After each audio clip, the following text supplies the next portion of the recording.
అందరికీ నమస్కారం.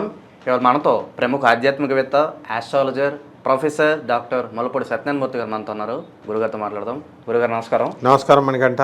గురుగారు, అక్టోబర్ నెలలో మీనరాశి వారికి ఎలాంటి ఫలితాలు ఉండబోతున్నాయి కాస్త వివరించండి. అక్టోబర్ నెల 2024 సంవత్సరంలో మీనరాశి వారికి అత్యద్భుతంగా ఉంది. ఏలినాటి శని ప్రభావంలో ఉంది. అందువలన వీళ్ళు పాపం ఏ పని చేస్తున్నా సరే ఈ పనికి ఏదో ఒక విధంగా ఏదో ఒక అపనందలు అనేటటువంటివి వచ్చేస్తాయి, వీళ్ళు చేయడం లేదేమో అని. వీరికి ఉన్న గ్రహస్థితిని బట్టి జన్మంలో రాహువు, మరి శని వక్రించి కుంభంలో, గురుడు వృషభంలో, కేతువు కన్యలో, మరి బుధుడు చక్కగా కన్య తులల్లో, రవి మరి తుల వృశ్చికంలో, శుక్రుడు తుల వృశ్చికాల్లో, కుజుడు మిథున కర్కాటక రాశిలో సంచారం జరుగుతుంది. దీన్ని బట్టి ఈ మీనరాశి వారికి ఎప్పుడో జరిగినటువంటి అక్రమ సంబంధాల లావాదేవీలన్నీ కూడా ఇప్పుడు అకౌంట్లోకి వచ్చి ఇప్పుడు బదనాం అవడానికి అవకాశాలు ఉంటాయి వీళ్ళు. కాబట్టి అటువంటి వ్యవహారాలు ఏం పెట్టుకోకుండా వీళ్ళు చాలా జాగ్రత్తగా మగవాళ్ళందరూ కూడా ఉండాల్సినటువంటి అవసరం ఉంది. అలాగే ఈ యొక్క మీనరాశి వారికి విద్యార్థులు గ్యారంటీగా ఫెయిల్ అయిపోతారు. బాగా కష్టపడి చదవాలి. విదేశాలకు సంబంధించి పిలుపులు వస్తాయి వీళ్ళకి. అలాగే విశ్వవిద్యాలయాల్లో వీళ్ళు కోరుకున్న సీట్లు రాకపోయినా ఏదో ఒక కోర్సు సీట్ రావడం అనేటటువంటివి జరుగుతాయి. అలాగే ఈ యొక్క మీనరాశి వారికి సంతానానికి సంబంధించి చాలా సంతోషం, ఆనందాన్ని అనుభవిస్తూ ఉంటారన్నమాట. జల్సా పురుషుడు అని వీళ్ళని చెప్పుకోవచ్చు. చక్కగా మొత్తం డబ్బంతా కూడా ఖర్చు పెట్టుకుంటూ విందు వినోద కార్యక్రమాలతో, బంధువులతో వీళ్ళంతా కూడా ఎంజాయ్ చేయడం అనేటటువంటివి జరుగుతాయి. అయితే క్యాసినో, సింగపూర్ వెళ్ళి క్యాసినో ఆడాలి వీళ్ళు. మొన్నటిదాకా జగన్ బెట్టింగ్, చంద్రబాబు నాయుడు బెట్టింగ్ అని లాస్ అయినటువంటి వాళ్ళు, అలాగే ఈ ఐపీఎల్ క్రికెట్ బెట్టింగ్లో లాస్ అయిన వాళ్ళు ఏం కంగారు పడలేదు, అవసరం లేదు. మళ్ళీ క్యాసినోలు ఉన్నాయి గోవా, ఇతర రాష్ట్రాల్లో మీ ఫ్రెండ్స్ వెళ్తున్నారు. కాబట్టి మన బుధుడికి సంబంధించినటువంటి నక్షత్రం కాబట్టి మళ్ళీ పాత ఫ్రెండ్స్, దానికి సంబంధించిన ఫ్రెండ్స్ ఆటోమేటిక్గా వచ్చేస్తారనమాట. ఏం కంగారు అక్కర్లేదు, ఆడుకోవచ్చు, ఏం పర్వాలేదు. అయితే ఆడమని మనం ఎంకరేజ్ చేయకూడదు కాబట్టి వాళ్ళ గ్రహస్థితే వాళ్ళని ఆడేలాగా చేసేస్తుంది అన్నమాట. లేకపోతే ఇల్లు లేనటువంటి వాళ్ళు ఇల్లు కొంటారు, స్థలాలు లేనటువంటి వాళ్ళు స్థలాలు కొంటారు. జాయింట్ కాపురాల్లో ఉన్నటువంటి వాళ్ళు వీళ్ళు సొంత దుకాణాలు స్టార్ట్ చేసుకోవడానికి అవకాశాలు ఉన్నాయి. తల్లిదండ్రుల దగ్గర నుంచి విడిపోయి కొత్త కాపురాలు పెట్టుకోవడానికి అవకాశాలు ఉన్నాయి. అలాగే వర్క్ ఫ్రమ్ హోమ్ చేస్తున్నటువంటి వాళ్ళు హెడ్ క్వార్టర్స్కి అటాచ్ అయిపోతామని లెటర్స్ రాసుకోవడానికి అవకాశాలు ఉంటాయి. అండ్ మీనరాశి వాళ్ళు పాపం చాలా అమాయకులు. భార్యాభర్తల మధ్య గొడవలు ఉన్నటువంటి వాళ్ళు కొన్ని వందల మంది ఉన్నారనమాట. అంటే మాకు లేదు కదండి అంటే మీకు ఒక్కళ్ళకే కాదు కదా, కోటాను కోట్ల మందికి.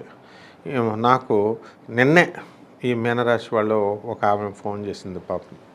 అయితే మీరు చెప్పినట్టుగా ఉందండి గురువుగారు, మీనరాశిలో అలాగే జరుగుతుంది. నాకు పిల్లల్ని చదివిస్తున్నాను కానీ భర్తతో స్వల్పమైనటువంటి విరోధాలు ఇవన్నీ కూడా అని చెప్పి పాపం ఆవిడ బాధ ఏదో ఆవిడ చెప్పుకుంది. కానీ అప్రాప్రియేట్గా వచ్చినాయండి అని నాకు అప్రిషియేషన్ అనేటటువంటిది కన్యారాశిలోనూ ఈ యొక్క మీనరాశిలో రావడం జరిగిందనమాట.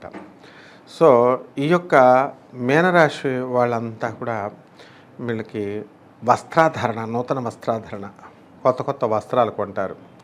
కొత్త కొత్త బిజినెస్లు చేయాలి, మనం బిజినెస్ మ్యాన్ అయిపోవాలి మహేష్ బాబు లాగా అని ప్రయత్నాలు వీళ్ళు చేస్తూ ఉంటారు.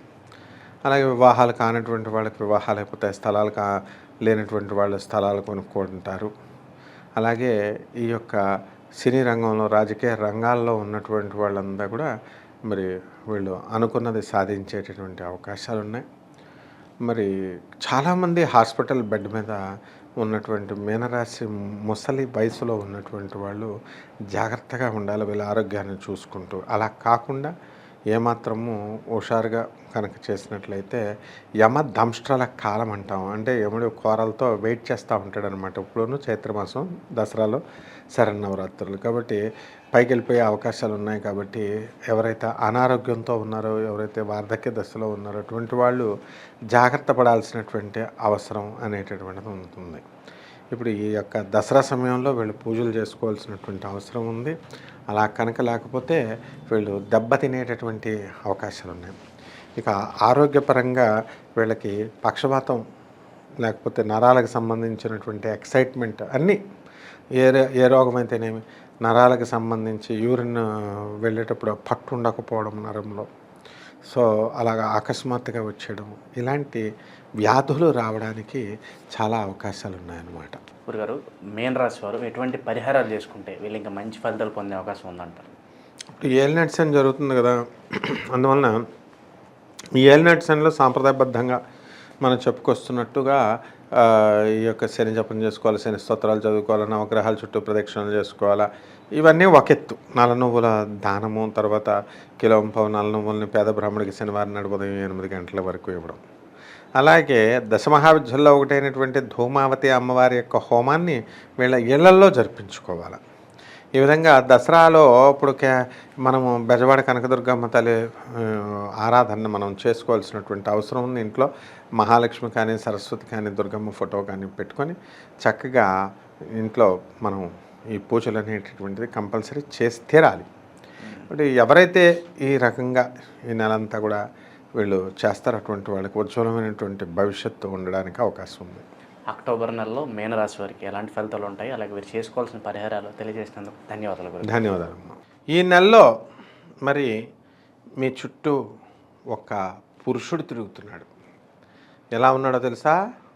నల్లని వస్త్రధారణ చేసి నల్లగా ఉన్నాడు అనమాట. అదేవిధంగా ఒక స్త్రీ మీ చుట్టూ వెంటాడుతూ తిరుగుతుంది.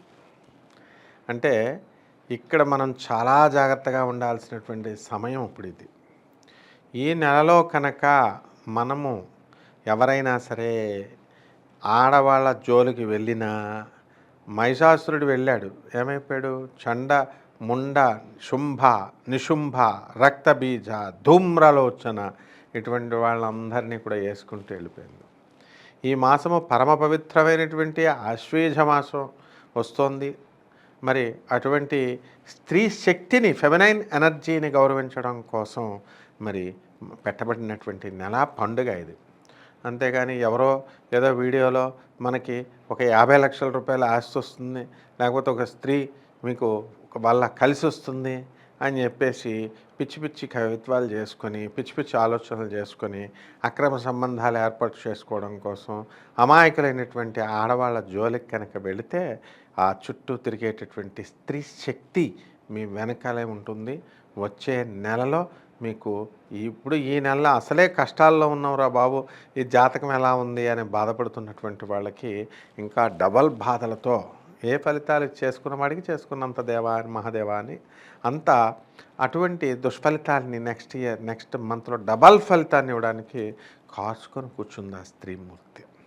అలాగే యమదంష్ట్రాలు, యముడు కాసుకొని కూర్చున్నాడు. ఎవరైతే వార్ధక్య దశలో ఉన్నారో, ఎవరైతే అనారోగ్యం చేస్తూ ఉన్నారో, ఎవరైతే ఆల్కహాల్ సేవిస్తూ మందు తాగుతూ ఆ తర్వాత ఈ మధుమాంసాలు తింటూ మత్తులో తొలతూగుతూ మరి జాగ్రత్తగా కనుక వెనక కుటుంబాలని అందరినీ కూడా గుర్తుంచుకోకుండా మన ఇష్టానుసారంగా కనుక డ్రైవింగ్లు చేసినట్లయితే మరి అటువంటి వాళ్ళకి యాక్సిడెంట్లు అవ్వడానికి అవకాశాలు ఉంటాయి. మరి ఈ యమధర్మరాజు వీళ్ళని తీసుకెళ్ళిపోవడానికి యమదంష్ట్రాలు అనేటటువంటివి రెడీగా ఉన్నాయి. మరి ఇవన్నీ కూడా ఈ అప్రియం నా భ్రూయాత్ ప్రియం, శుభం భ్రూయాత్ అన్నారు. శుభం చెప్పు, అప్రియం చెప్పొద్దారు. ఒక మూర్ఖుడు నాకు ఒక ప్రశ్న అడిగాడు. ఏమడిగాడు? ఏమండి నీకు అంత నాలెడ్జ్ ఉందా ఈ యొక్క యాక్సిడెంట్లు అవుతాయనంటే ఖచ్చితంగా అవుతాయి అన్నమాట, అందులో డౌటే లేదు. ఎందుకంటే నువ్వు తాగేసి తందనాలు ఆడుతూ, నువ్వు మత్తులో తొలదూగుతూ, నువ్వు నీ ఇష్టం వచ్చిన సారంగా పోలీసు వాళ్ళు చెప్పినట్టు హెల్మెట్ పెట్టుకోకుండా రోడ్ల మీద తిరుగుతుంటే యాక్సిడెంట్లు అవ్వా? దానికి నువ్వు అడిగినటువంటి క్వశ్చన్స్, మీకు వాడు అడిగిన క్వశ్చన్స్కి అందరికీ నేను సమాధానం ఇస్తున్నాను. ఇప్పుడు ఇందులో కంప్లీట్ విత్ పర్ఫెక్ట్ నాలెడ్జ్ నేను చెప్తున్నాను. ఒక అధర్వణ వేద పండితుడిగా, ఒక ఐఐటి మెడ్రాస్లో ఒక ప్రొఫెసర్గా, ఐఐటి మెడ్రాస్లో చదువుకొని మరి ఫిజిక్స్లో అందులో చేసినటువంటి వాడిని నేను. కాబట్టి నేను చెప్పేది పక్కాగా నగ్న సత్యమైతేనే చెప్తాను. నాకున్నది నాలెడ్జ్ కోసం కాదు పేరు. అక్కడ మనకున్నది ఏంటంటే ఓపెన్ ఉన్నది ఉన్నట్టుగా కొండ బద్దలు కొడతామని చెప్పేసి ఆ పేరు నాకుంది. కాబట్టి వాడెవడో గొట్టంగాడేదో అడిగాడనో జరుగుతాయా లేదా జరగవా అంటే తల్లిదండ్రులకు తిండి పెట్టరు మీరు, పితృదేవతలు మిమ్మల్ని పట్టుకోకూడదు. ముండల ముఠాకూరలు అయిపోవచ్చు, మీ ఇష్టం వచ్చినట్టు మీ ప్రవర్తనలు మీరు చేసుకోవచ్చు.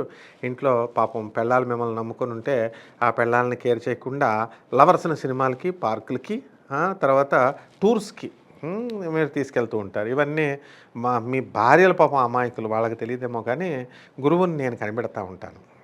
కంపల్సరీ మీ చార్ట్ అలా చూడగానే మీతో మాట్లాడితేనే వైబ్రేషన్స్ క్యాచ్ చేస్తాను. కాబట్టి ఎవడైతే మరి తల్లిదండ్రులకి తిండి పెట్టడో అటువంటి వాడికి రోషం పొడుచుకొని వస్తుంది ఎవరికైనా సరే. కాబట్టి ఇటువంటివన్నీ పనులు అనవసరంగా చేసుకోకండి. ఎవడో చెప్తాడు ఇప్పుడు తాగితే తప్పులేదు అని. తాగితే తప్పు లేకపోవడం ఏమిటి? పంచమహాపాతకాల్లో తాగుడు ఒకటి. తాగుడు అంటే ఏంటి? కేవలం ఆల్కహాల్ అని కాదు అక్కడ అర్థం. కూల్ డ్రింక్ తాగట్లేదా? ఇది అలాగే. కానీ శృతి మించి డోస్ పెంచేసి ఈ యొక్క తాగి మీ ప్రాణాల మీదకి తెచ్చుకోకండి. అలాగే అసలే శుక్రుడు చాలా దారుణమైనటువంటి పరిస్థితుల్లో తిరిగేస్తున్నాడు. అందువలన ఇక్కడ మీరు కెలక్కపోయినా సరే మిమ్మల్ని కెలికేయడానికి దుష్ట స్త్రీలు రెడీగా ఉంటారు. వాళ్ళు వస్తూ ఉంటారు, వాళ్ళు మీ చుట్టూ తిరుగుతూ ఉంటారు. కాబట్టి తస్మాత్ జాగ్రత్త. నేను చెప్పింది ఇవన్నీ కూడా తెలిసే చెప్తున్నాను, గుర్తుపెట్టుకోండి. ఒక వీడియో రిలీజ్ చేసేటప్పుడు చదువుకున్నటువంటి వాళ్ళు చూస్తారు, ఆ తర్వాత సంస్కారవంతులు చూస్తారు, అందరూ చూస్తారు. కాబట్టి ఏది చెప్పినా సరే విత్ అలర్ట్ పొజిషన్లో నేను చెప్తాను. కాబట్టి నాయనా ఎవరైనా సరే ఇవి అక్షరాల ఇలాంటి వాటిలో ఇరుక్కోకండి, మీ ఫ్యామిలీని డిస్టర్బ్ చేసుకోకండి, స్త్రీమూర్తులతో ఆడుకోకండి. స్త్రీమూర్తులు చాలా ఆదిశక్తి మహిషాసురుడు ఇలాగే ఆడాలనుకుంటేనే వాడిని తొక్కి పడేసింది. కాబట్టి జాగ్రత్తగా చేసుకోండి. గురువు యొక్క ఆజ్ఞల ప్రకారం నడుచుకుంటూ జాగ్రత్తగా ఉండండి. శుభమస్తు.